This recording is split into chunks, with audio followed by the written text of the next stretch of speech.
grammar मंदिर प्रतिष्ठा परिचालना और समन्वय समिति सभापति अच्छी आज मंदिर प्रतिष्ठा देखु गत 4 जून ठारू 8 जून पर्यंत माँ ग्रामदेवती एवं वीर हनुमान एवं श्री कपिलेश्वर महादेव मंदिर विभिन्न कार्यक्रम तथा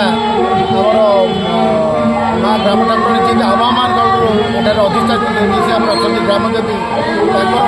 मंदिर जीर्णोद्धार कार्यक्रम होता प्रासाद को प्रतिष्ठा करने वैदिक रीतिनीति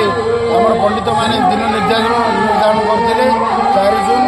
से 4 जून आरंभ हो ज्येष्ठ मासर जो नवमी तिथि से दिन आरंभ हो 8 तारीख चलो आज जो आसते ये हूँ मानवर पूर्वतन मुख्यमंत्री तथा वर्तमान विरोधी दल नेता एवं आम समस्त प्रिय विधायक निर्दलीय निर्वाचन मंत्री आम नवेदन करूँ कि सार आपण अंचल आपण अनुदान विभिन्न उन्नयनमूलक कार्य होती संपादन करर्तमान आम आगे किपर नेबू से हिसाब से आप मार्गदर्शन करूँ सी आश्वासन देते कहते जे आप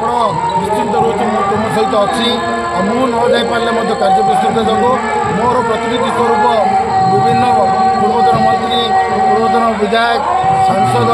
एवं समस्त जिला परिषद निर्वाचित प्रतिनिधि जिला परिषद अध्यक्ष उपाध्यक्ष ब्रह्मपुर मेयर डेपुटी मेयर एवं कॉर्पोरेटर मान्यवर विरोधी दल नेता निर्देश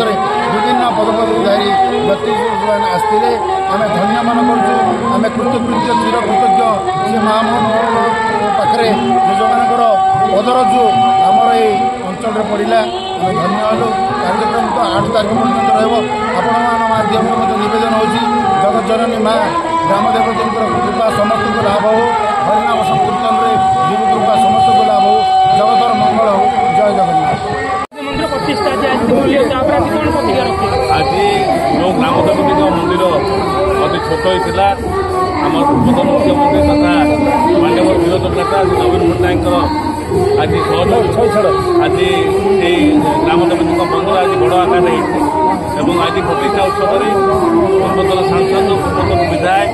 एवं समस्त जिला परिषद सभ्य और समस्त कॉर्पोरेटर काउंसिलर एवं आमर जिलार नेतृवर्ग समस्त सहित आम जाए आम अत्यंत खुशी आज आम नेता निर्वाचन मंडल ग्रामदेवती मंदिर प्रतिष्ठा उत्सव आम समस्त आशीर्वाद देवार सुजोग मिलला एवं एठी माँ आशीर्वाद प्रभु आशीर्वाद जगन्नाथ आशीर्वाद से आम नेता पुरणी घोड़ी रखी था दीर्घायु निरोगी रखु नेतृत्व किभली